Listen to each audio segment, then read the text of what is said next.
Hello! Today I'm going to be sharing with you 10 horrifying things about being a small YouTuber.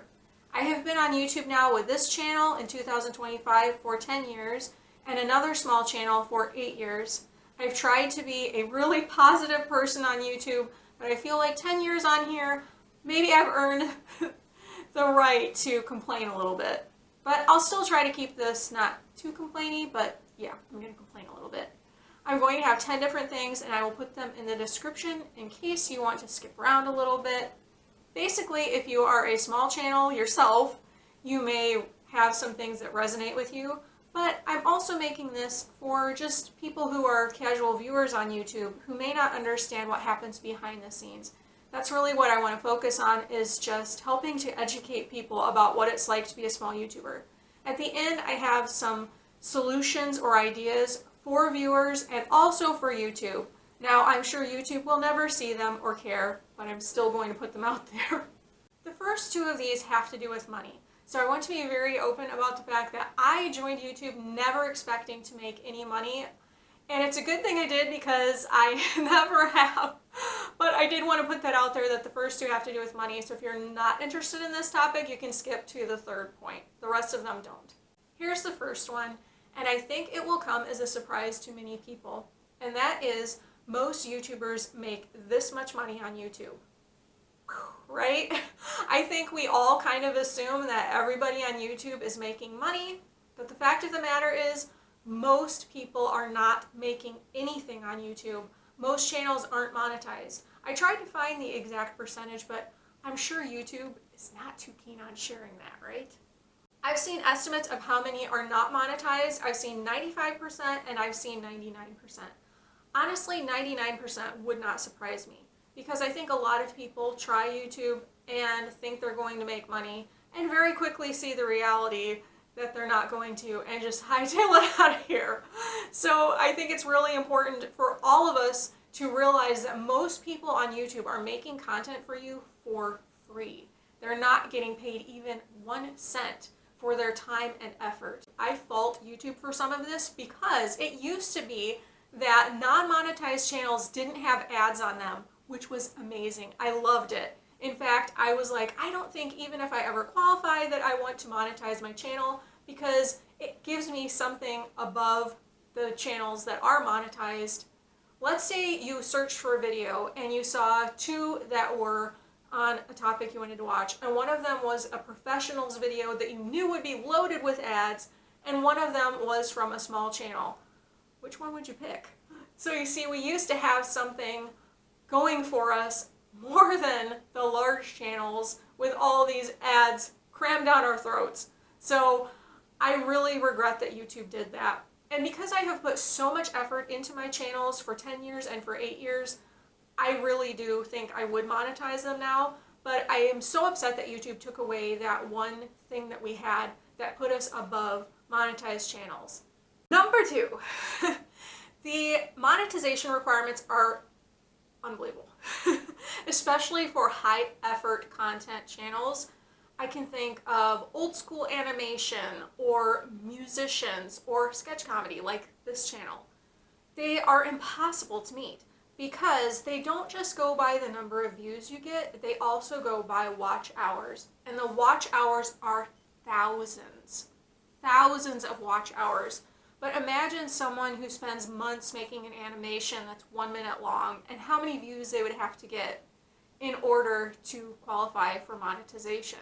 What this requirement that YouTube has created has done is it's leading to lower quality content where people are just trying to pump stuff out like AI slop in order to get the views and the watch time in order to get monetized.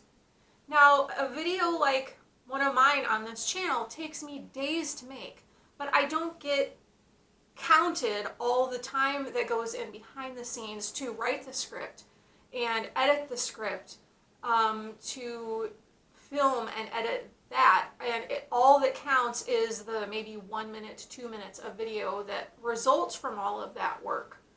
So I feel like it is an extremely, extremely unfair requirement to have watch time factor in at all with monetization requirements.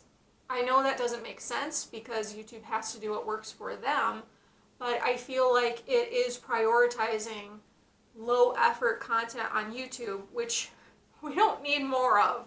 I think too of musicians where they spend however long, let's say weeks or months, writing a song, and then they make a really expensive music video or something in order to post that song to YouTube.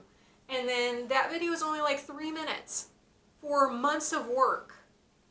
I wish YouTube would figure out some other way to count this. Whereas if someone just sits down for 8 hours and makes a live stream of them playing a video game, that's going to count for more effort and work than the musician who spent months on their song. So it just doesn't make any sense. And I don't have a good solution for this. I'm just saying it's impossible. I don't think my channel would ever be monetized because I put so much effort into making a 1 minute to 3 minute video, and it hardly counts for anything on YouTube.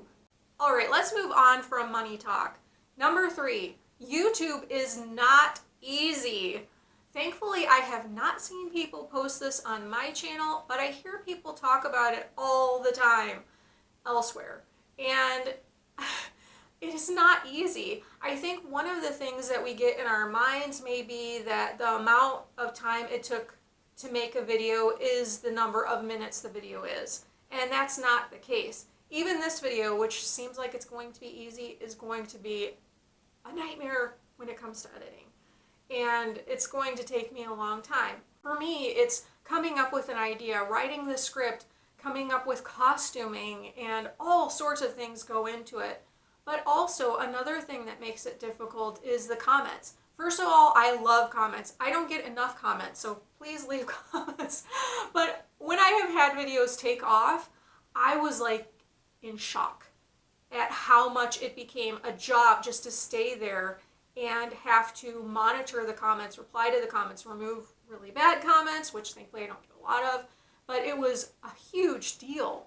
And I got a little bit of a taste of what it must be like to have a real channel where you're constantly getting comments. It was overwhelming. But yeah, there are so many parts to being a YouTuber that all add up to making it very, very, very challenging. It's not easy. And if someone says it is easy, maybe there's someone who does live streams or reaction videos. I can understand how some videos would be easier than others, but I don't find YouTube easy. Number 4, all channels do not grow into big channels if you put in the effort and the time. I think if you look at my channel and you realize I've been here for 10 years and I've made over 300 videos, you'd agree that I've put in effort. But we can also see that I do not have a big channel. I feel like there are so many kids who are like, I'm going to grow up and be a social media influencer or a YouTuber or whatever, and you just think that if you do it, you're going to have success. That's not the case. I think one reason we believe this is that we tend to find channels when they're experiencing exponential growth. You may have found my channel when one of my videos was doing really well, for example. It's happened 3 times on this channel. I guess lightning can strike in the same place 3 times. But that may be when you found my channel. However, you're very unlikely to find my channel from one of the videos I typically post. I feel like because we tend to find channels when they are growing, we get this feeling that that happens to all channels, but it doesn't. I believe that this is going up for you because it's going down for me. We tend to think that channels are doing this, and some channels just do this. Number 5. Videos are not all found and viewed. I think we get under this impression because YouTube pushes videos with views. How many times have you been pushed videos with 0 views? Like, it doesn't happen, right? And because of that, it can be really hard for small channels to be found at all, because if you have 0 views, your 0 views are going to stay at 0 views because YouTube is not trying to help you get that video seen much of the time. It's really hard for small channels to have their videos be found and seen at all. And in my case, my videos are on completely random topics most of the time. Sometimes I will do parodies of real things, but a lot of the time, my videos are on completely random things that who's going to type it in on YouTube? And even if they did, YouTube's going to push a bigger channel on them, not mine.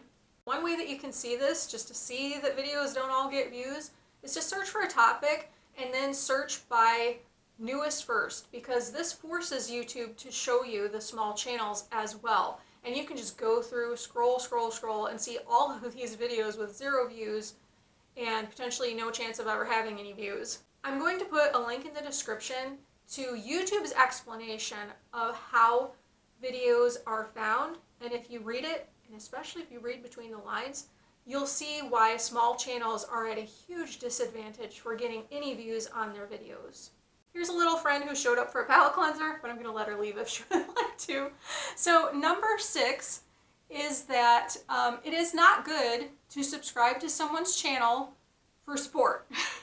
So for example, I do not want Aggie to just subscribe to my channel for support and to be a number. You may think that you're helping by being a number and a subscriber, but YouTube is using you as a test.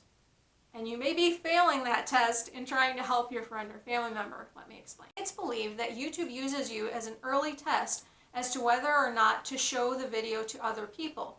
So if you always ignore your friend or family member's videos in your subscription feed, you're telling YouTube that that video is not worth watching, and they're probably going to show it to less people who are not subscribed. So as you can see, it actually counts against your friend or family member to be an inactive subscriber. I would say this is not an invitation to unsubscribe from your friends and family members' channels so much as it is to say, get your rear end out of my face. Not okay. Anyway, it is more that I'm trying to say, please interact with your friends and family members' channels. Just make sure that the way you look at subscribing at a friend or family member's channel is not as a passive subscriber, but as an active subscriber and viewer of their content. And then you will be helping them a lot. Number 7, small YouTube creators are held to too high a standard. Way too high a standard. We have probably all heard a specific YouTuber be blamed for this, for the production quality and stuff, but yeah, way too high of a standard. And obviously I can't be compared to him because I don't make similar videos, but if you think of sketch comedy, you're probably going to think of Saturday Night Live. Saturday Night Live has script writers and makeup artists and actors and producers, and I'm one person having to handle everything. So I shouldn't be held to the standard of Saturday Night Live. I need to be given a lot of grace for whatever's wrong with my skits because I have to do all of those things. And I think we all just need to be really understanding of small YouTube creators and support them, because that is what YouTube started as, even though it has completely changed and now we're all watching this highly produced content. I think it's sad. I think it's one reason people have flown the coop and gone to a different platform that I won't mention. I feel like we just need to offer a lot of grace to people who are just sitting in front of the camera at home and talking, because that's the way YouTube started, and it's a shame that it's not really that anymore, because it has become more of a professional thing where little YouTubers are ignored and just don't stand a chance on this platform. And I wish we would change that.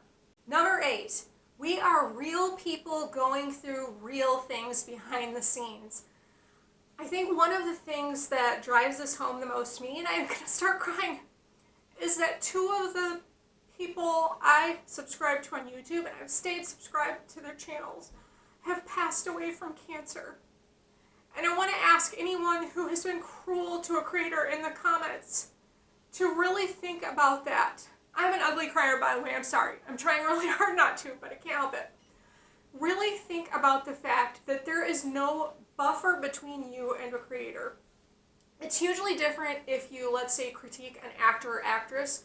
They're probably never going to see your comment. Like, why would they? But when you are on YouTube and you post a nasty comment, I'm the one who sees it on my channel. And it hurts. I am not someone who subscribes to that saying that if you can't take a bad comment, you don't belong on the internet or whatever. No, the person making the bad comment, who doesn't know how to communicate properly with other people, needs to have some intense counseling, find out how to be a decent human being, and then keep posting on YouTube.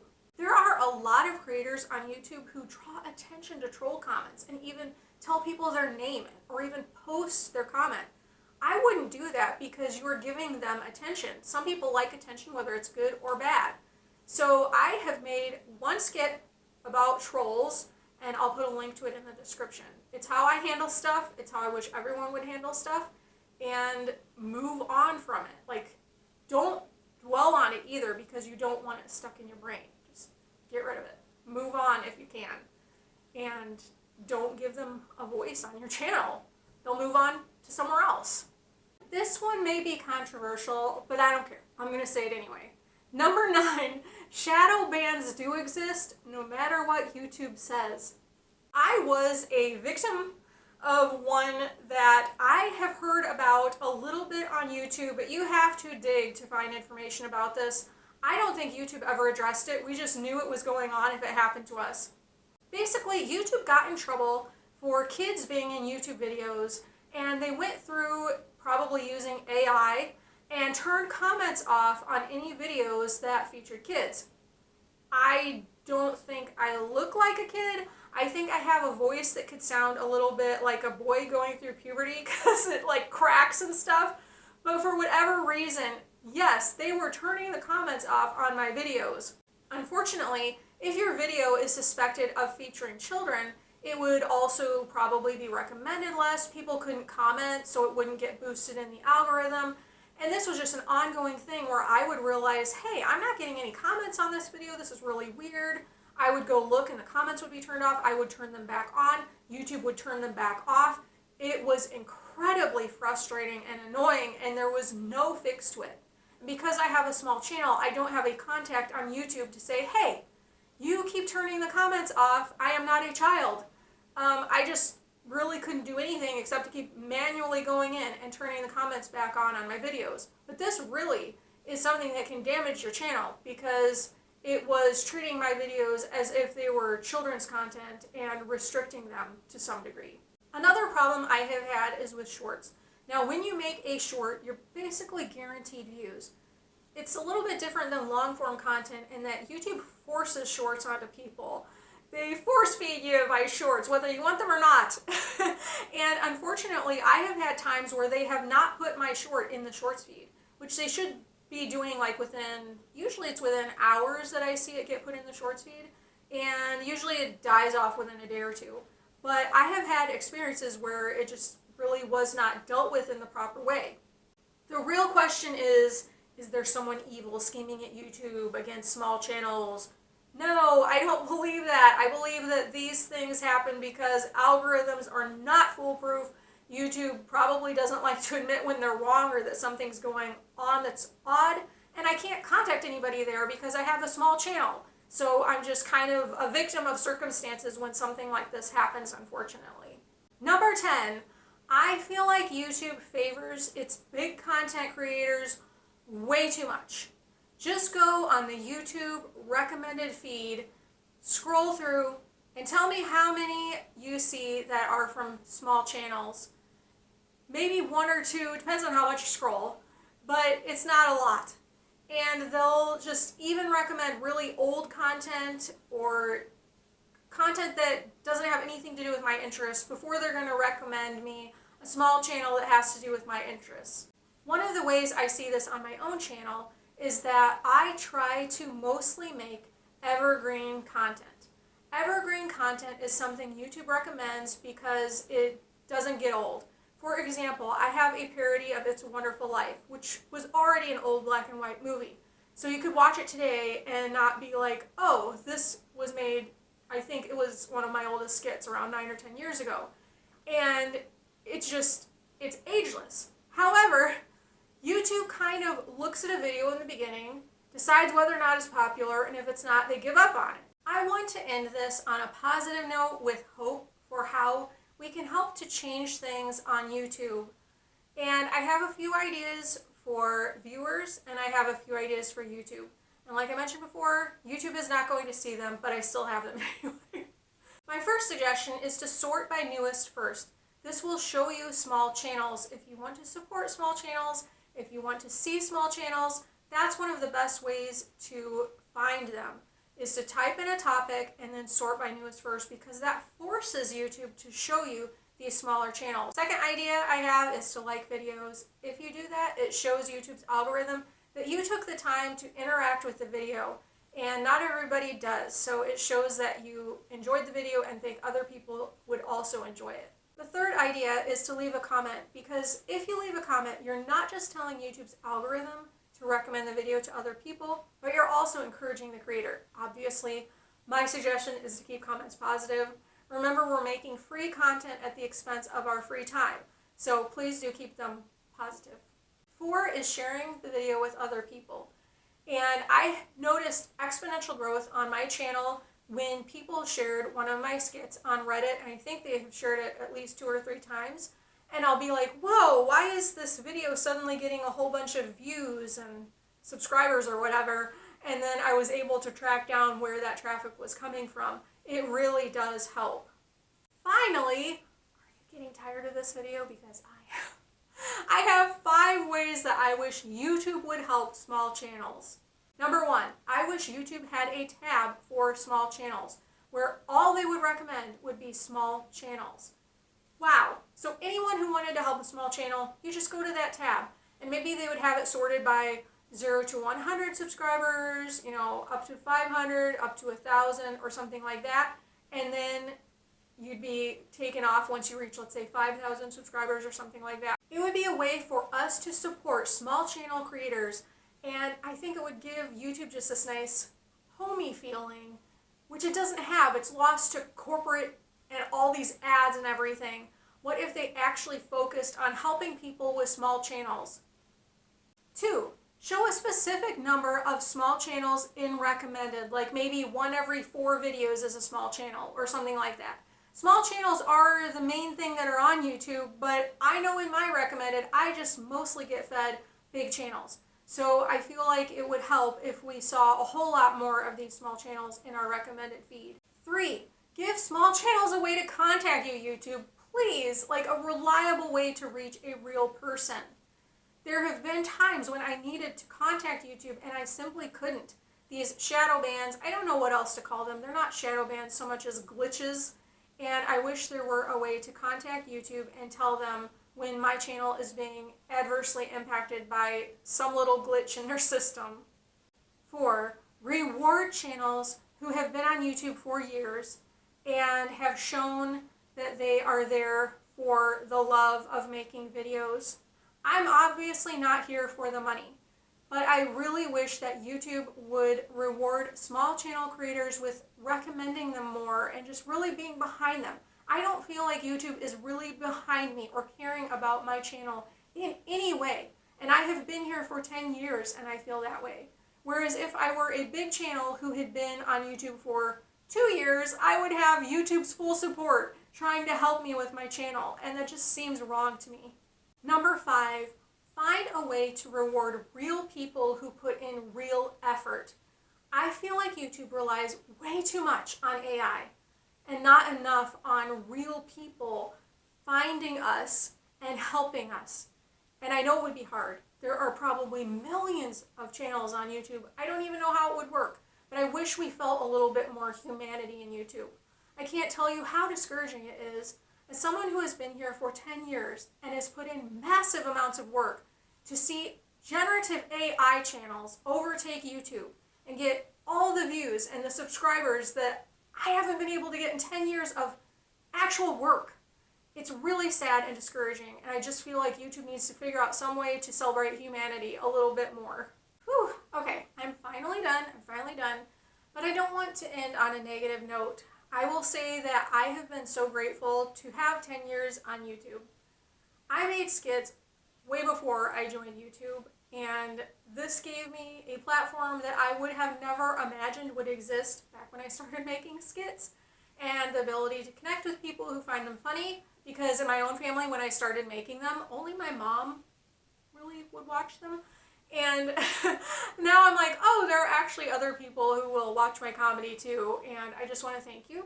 I just felt like I earned the right to speak up a little bit, and I hope I haven't ruffled any feathers or made anybody upset. I just feel like there are a lot of things that small YouTubers don't say. And it could be other small YouTubers wouldn't even agree with things I've said here. That's okay too.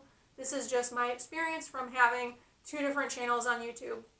Thank you so much for watching all the way to the end. I have no idea how long this is going to be once I edit it, but I'm sure it's longer than my 1 to 3 minute skits typically are. So thank you for watching. And if you did enjoy it, please like, share, and subscribe, because I feel like this is stuff that we just don't talk about on YouTube and maybe needs to be discussed a little bit more. So yeah, please do share it with others if you think they would benefit from it as well. And again, thank you so much for watching. Bye!